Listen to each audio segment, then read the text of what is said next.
record video. Fix that. Go for it, Dr. Sam. All right, first bring this up, bring attention to this. Still be watching. All right. And good evening, everybody. So glad that you are joining us in person or live on Zoom. We'd love to have more people in this room as well. And tonight's topic is definitely an important one. The topic is stress, adapt or perish. Now, many of us have stress in our life. I'm just going to touch on this intro for a moment before I bring Dr. Steve up. But how many of us know when we're truly having stress versus when we think we're doing okay? That can be physical, that can be a chemical stress, or even emotional stress. And most of us don't realize until after we've already had it build up so much, it's truly a problem. So that's why it's definitely critical that you pay attention tonight, so that way you can figure out how do we truly learn to adapt and not bottle it up and then explode when it becomes a big enough issue. So it's going to be a quick 30 minutes. Tune in, fasten those seatbelts, and make sure you have a pen and paper so you can write something down and learn how you can adapt better and just bottle it all up. Awesome. Thank you, Dr. Sam. So tonight, absolutely, our focus, let me make sure all my technology is working. There we go. I think it's going to work. So where I want to start is, and this was something that was shared on one of our coaching calls that Dr. Sam and I were on earlier today. I don't remember who the quote was. It was Einstein. It's nothing happens until something moves. I think it's Einstein or something like that. But what we share in our office is nothing happens until someone is moved, or nothing can change. So wherever we are in life right now, unless you've been hiding under a rock somewhere, there is a different level of stress that exists on the planet than it did 2 years ago. And some of us are able to deal with that better than others of us, but the fact is we all have stress. It is unavoidable. And our focus of tonight is the conversation of adaptive potential. So we're going to jump right in. And adaptive potential is the capacity of a system to adapt if the environment where the system exists is changing. So does your day and your world change around you sometimes? Right? So it happens all the time. It could be, new things get done, new conversations get had, something changes at work. Our world is constantly changing. And our health, really, one of the ways we can look at it is what is our adaptive potential? So another workshop should go way deeper into this, but if we think about it, the greater the adaptive potential on the scale, the higher vitality and vibrancy of life you have. The less adaptive potential you have, the less vitality and vibrance of life you have. It has actually been said by some researchers that when we have no more adaptive potential is when we have no more life. So one of the things that I want to be your takeaways is things that you can do to increase your adaptive potential outside of getting adjusted. There is not a single person on the planet that has a spine, which hopefully we all do, that wouldn't benefit from at least getting checked by a chiropractor. I don't know if they need to get adjusted. I don't know if they'd be a good fit for this office. I don't know if I'm going to cause more subluxations for them or less until they show up, but there's no one on the planet that wouldn't benefit from at least getting checked. Because if we're going to talk about adaptive potential, then we should really start the conversation in the place where all of our potential comes from, which is our innate intelligence, or basically your body's ability to know what to do in every environment you put it in, or to say it one more way, it's the connectedness between your brain and your body back to your brain. We talk about this a lot in our workshop called the safety pin cycle, where we talk about breaks in that communication, how they can really cause a problem. So whatever else you're doing on top of the things that we're going to talk about, the primary thing is making sure your brain and body are talking the way they should. And if you're sitting at home and you can think of someone who doesn't live local, that's great. We live in a world of other chiropractors where we coach and have communication throughout the entirety of North America, so we can help find them. But to dig a little bit more in, the conversation is adaptive potential. But to look at the opposite side of that, or something that could in its negative form challenge our adaptive potential, is stress. So the definition of stress, just to reiterate off, it is generally believed that all biological organisms require a certain amount of stress in order to maintain their well-being. However, when stress occurs in quantities that the system cannot handle, it produces pathological changes. So anybody in the room want to guess what pathological means? Or another way to say that? Okay, help me out, Dr. Sam. Pathological would be more of a diseased process and problematic. So once upon a time in school, at least my not favorite class, just to throw that out there, was pathology, especially cell pathology, but that's a different story for a different day. So pathology is basically the study of diseases. So a pathological change is a change that results in some kind of disease. It might not show up right away, but it is a problem that's going to steamroll into something else. So the first part of the definition I think is interesting, and we've spent entire stress-related workshops just on the first part. What we're going to talk about is how, mostly tonight, how we can work on the second part, because the first part states that we have to have stress in our life to have life. So if we ever study into stress, we learn that there are actually two kinds of stress. So if you're someone who likes to like dig into topics, you know, maybe when we're done, you use whatever search engine you choose to use. I will not promote any single one of them. I will. I like Ecosia. Every time you do searches, they donate money to plant trees. I think that's a pretty cool little source. So we have to have stress to survive. So there's the way it was described back up until like the 60s or 70s was good stress was the letters EU dash stress, and bad stress was just stress, or distress or dis-ease, which is now just called disease in our world. So good stress are things that build you up, like getting up and working out in the morning if you're a morning exerciser, or maybe at the end of your day. You know, we can think of a lot of other things that could be good stress, but in the moment, maybe you don't want to do that cardio workout, but it ultimately is a good stress for your body. But again, we're going to focus not on the negative stress, but things that we can do to change the way we look at that stress.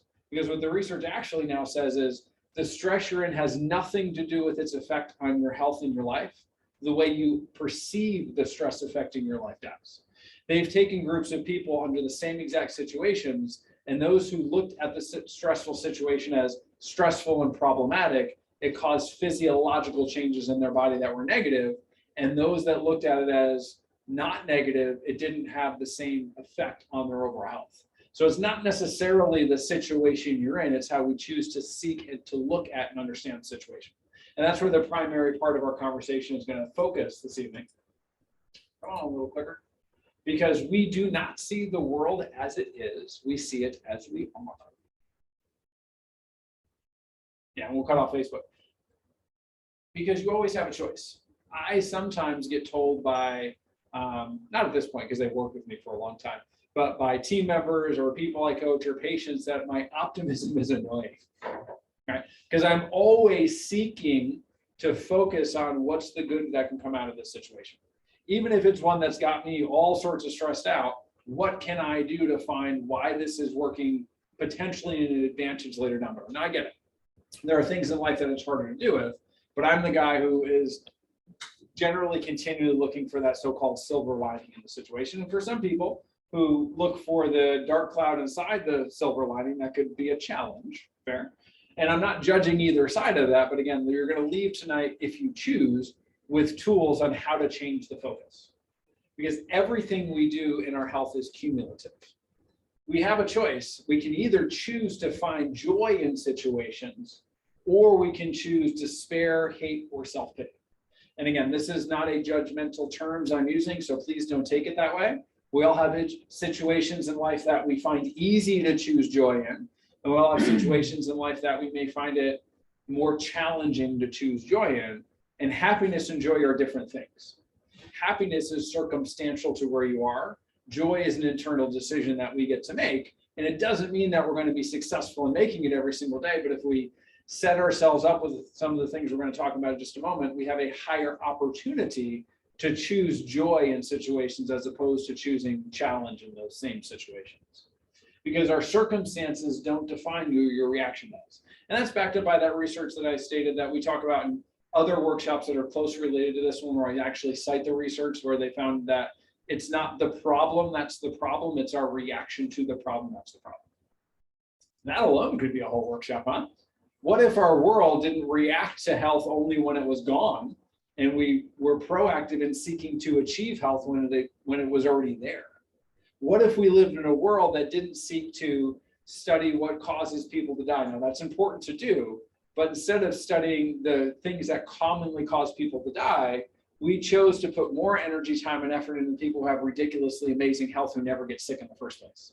Now we know the truth is, and we made this little joke earlier in the middle of adjusting, is none of us are getting out if you're alive anyway. And I personally know where I'm going, so I'm okay with that. And we have people who are extremely healthy who virtually never are succumbing to sickness. And we have people who are very commonly challenged in their health. And we tend in our world right now to spend more energy on studying their sickness instead of studying the people who are profoundly healthy to learn why those people are profoundly healthy. We're instead seeking to learn why people are profoundly sick.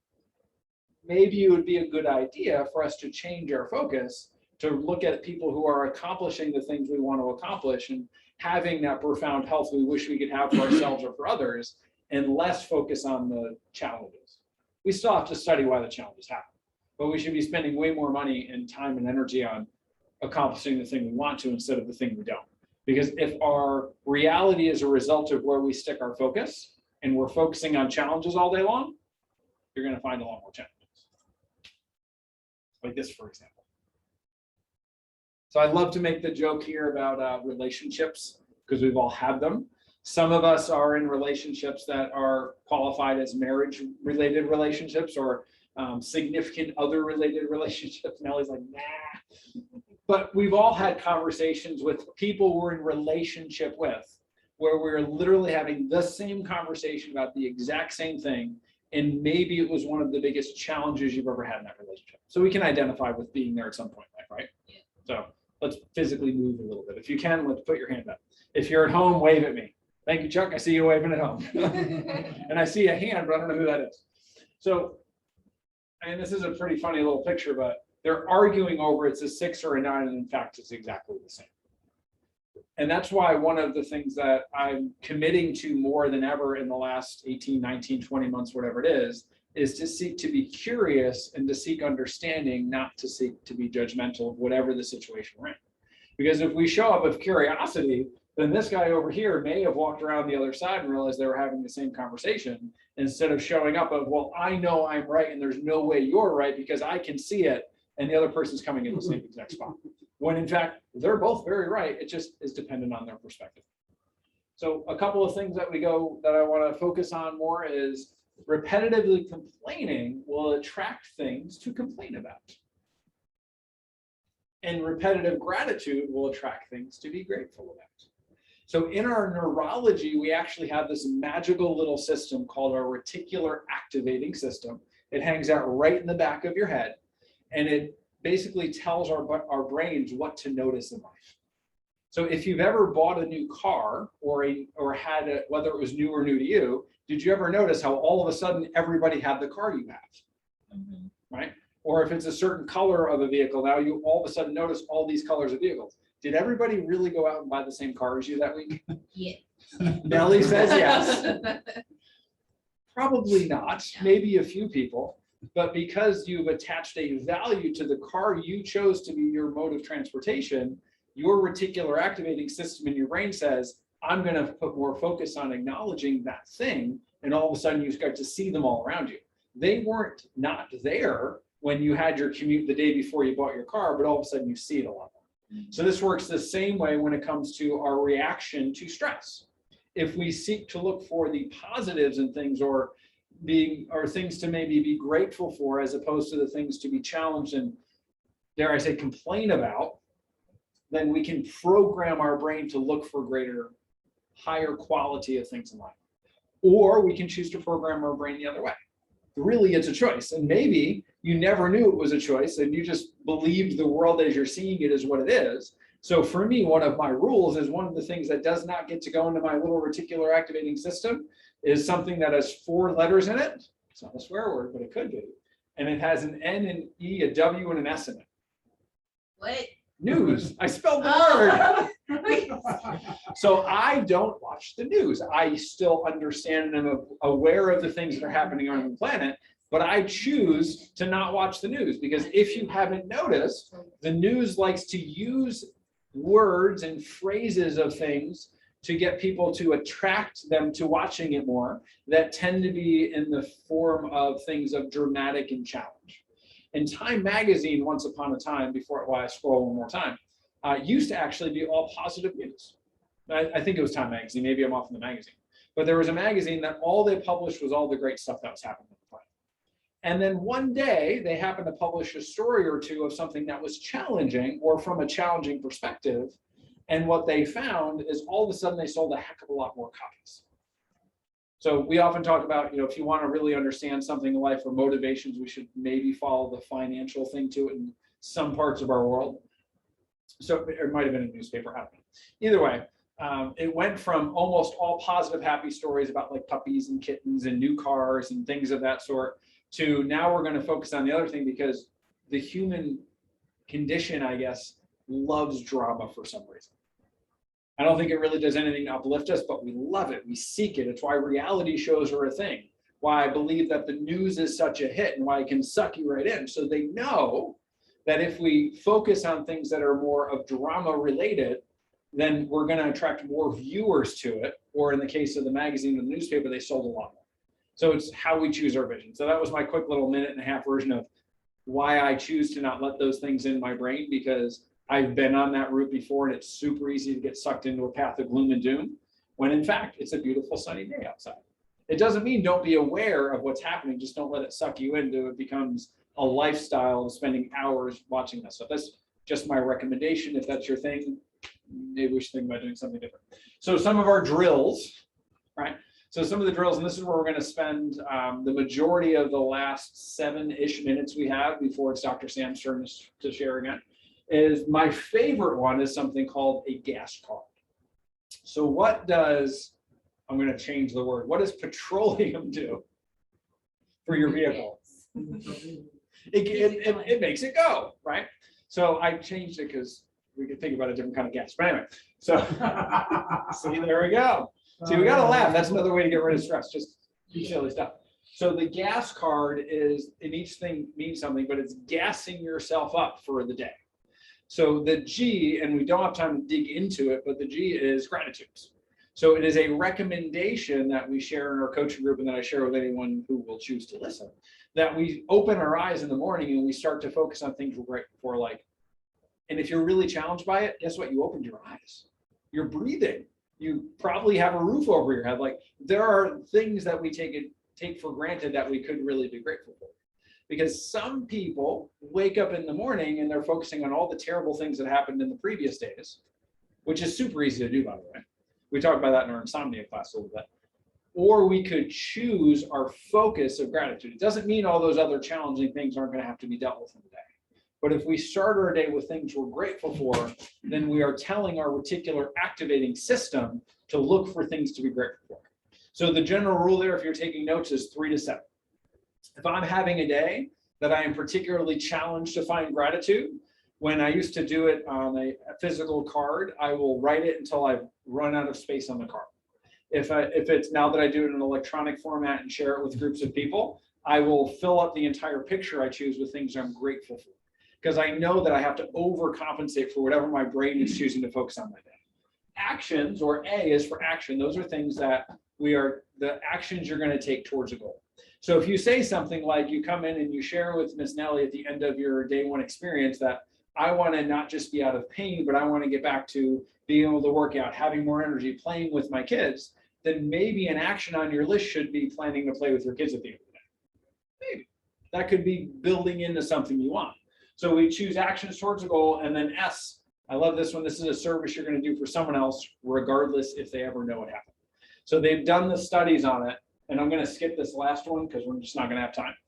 They've done the studies, and what they found is when we see something great happen for someone else, our body has the same chemical reaction of positivity as the person experiencing it. The same works if we see like someone or watch a video of someone in being in an accident or something terrible happened to someone. Our body doesn't know, our brain doesn't realize that in that moment is not our reality. It just sees it as reality, and we have the same reaction to our stress levels. Or it could be things that either build up or decrease our adaptive potential. And then the 10 to 1 drill, really, really quick.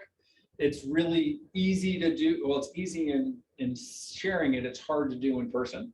It's if you're in a relationship with someone, or it's a good idea, the 10 to 1 drill is either 10 compliments to every challenge. Or the other version is, if there's a challenge, come up with 10 solutions for that challenge. And we want to write those out. What we'll find is, if we have a significant challenge, or maybe it's not super significant, but we feel like it is in the moment, and we start writing out 5, 10 things of solution for the challenge, that some of the bigger issues that we feel like we have, I guess is the nice way to say that, because our brains have an ability to create realities that never are going to happen. They get a lot better, and we realize it's not really a huge deal. And it gives us tools of how to overcome that. And then the black credit card, I guess we'll talk about that another day, but just pretend it's like an unlimited credit card. I'll give you 30 seconds on it. And you could do anything you wanted to, go anywhere on the planet you wanted to go, but the only rule is you have to sleep in your own bed at the end of the day. So the idea is are there things you would do if you had unlimited finances that you could stick into your average morning or day that you would love to do, but you just simply don't do? So when we did this drill, one of the things my wife shared that she loves to do, and now with 2 children, it doesn't necessarily happen, but she loves to get up and have a cup of coffee in the back of the house for sunrise. So when we're on vacation, we always do sunrise. It doesn't necessarily happen with 2 little ones at home, but I know one of the ways I can set her up for success is I don't just make coffee for me in the morning before I go, but I make her a cup of coffee and I leave it out with the opportunity that even if she doesn't get to go outside, that's one of her things that she loves to do and that I know fuels her. So now she's up before me, but whatever. She makes me coffee, so that worked out after a couple years. So our last focus, and then I'm going to let Dr. Sam take over for me, is this statement that's taken me some years to think on, but one of our coaches has always shared that our focus drives our feelings. And I like to really dig into stuff. So one that I found is that if our focus drives our feelings, and we know that how we feel drives our actions, and our actions drive our results, then our results are the reality we're living in. If you're following this, then our results actually drive our feelings. So if we start our day seeking to program our brain to look for great things, and we can focus on things we're grateful for, then we'll have different feelings related to what's happening around us, which will promote different actions as a result. Remember, in that gas card, you're choosing specific actions every day to accomplish a goal. Then before you know it, we have different sets of feelings that show up related to how we wake up the next day and start the next day. So this is one of my favorite things to remind myself of on those days that I have challenges, because I can teach this stuff, but the fact is we all have challenges every single day. And if I know that my feelings are not where they belong, then I know my focus isn't where it should have been, and I can back up and start over. But we can literally create the world and the life of our dreams if we understand that the things we choose to look at are the same results that we're going to get. Or to put it this way, I'm going to skip this, I'm sorry, don't be annoyed that we went right past that, is this idea. Is if you change the way you look at things, the things you look at change. Because this is the beginning, potentially, if you choose to do something different. So I'm going to let Dr. Sam wrap it up. I left him 6 minutes today, which is an accomplishment for me. You don't need to use all 6 minutes. And I'm also going to post the survey up, but if we change how we look at life, life changes. So if you want different, we should look at different. So help us out, Dr. Sam. What should we do? All right, so just with that, what Dr. Steve talked on with focus, that is huge, because when you have stress that comes at you, as it is, you adapt or you perish. And there was another 4-letter word that I thought of, which when you hear the news, usually the news is so negative because it's based off of another 4-letter word, which is fear. Making sure I didn't spell it wrong, because my spelling wasn't always the best. But the best acronym I've heard for that is fear is only false evidence appearing real. Danger is real, fear is not. That fear is what we focus on. That's what we wrap ourselves up in, and how we choose to react to our situation. That is how we are able to truly manage a stressful situation, whether it's good or bad. Now, I wanted to take a moment and just go around and we can share what's the one thing that we can take from this, or that we will be doing on a regular basis to help manage stress. For myself, I'll start with me. I tend to think and wrap myself up sometimes in things that may or may not happen. And it's having to come back and give up. For me, it's the gas card and a positive affirmation. Speaking over myself, the things that I know that I am and that I will be. Because if I don't, It's so easy just to get wrapped up in the negative and think, I didn't do this right, or I need to do this. I should have done that. And that's going down that road to perishing. So on that note, I'm going to jump back to Dr. Steve. What is your favorite thing that you do to manage So stress? I think I also heard in your question, what could we be doing differently? Mhm. So I don't always do the gas card as the very first thing. I do it every day, but I don't do it as the first thing. It's more powerful as the first thing that I do. Wayne? Think positive. Meditate. Meditate? Excellent. Something that I could be better about doing is putting my phone away earlier in the night. Ah. Start my bedtime process. That Less stress the next is, day. that's a great one. I know I'm guilty of that too, putting away electronics so we can wind down the mind. Was there anyone at home that would like to share?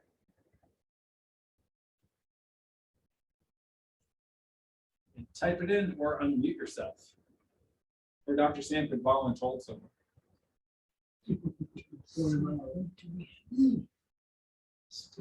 Aha, that's a great one. Music. And we had a voluntold question with Dr. Steve recommending. Chuck, do you have anything? And reading, ooh, reading is another great one too.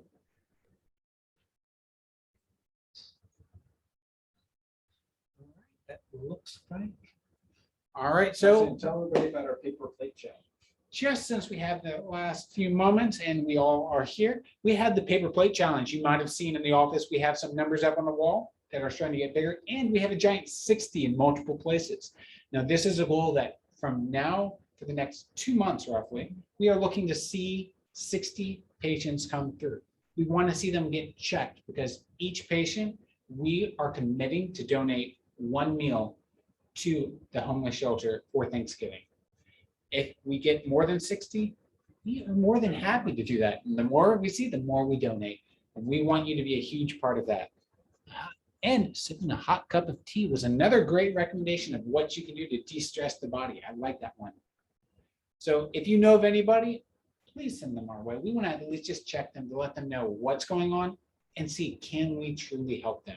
I believe we can, but we don't know unless they come through to get checked. Make sure you fill out that survey, and if you think of anything else, add that to the survey in the comments, and we'll make sure that we touch base on that too. Thank you, Dr. Sam.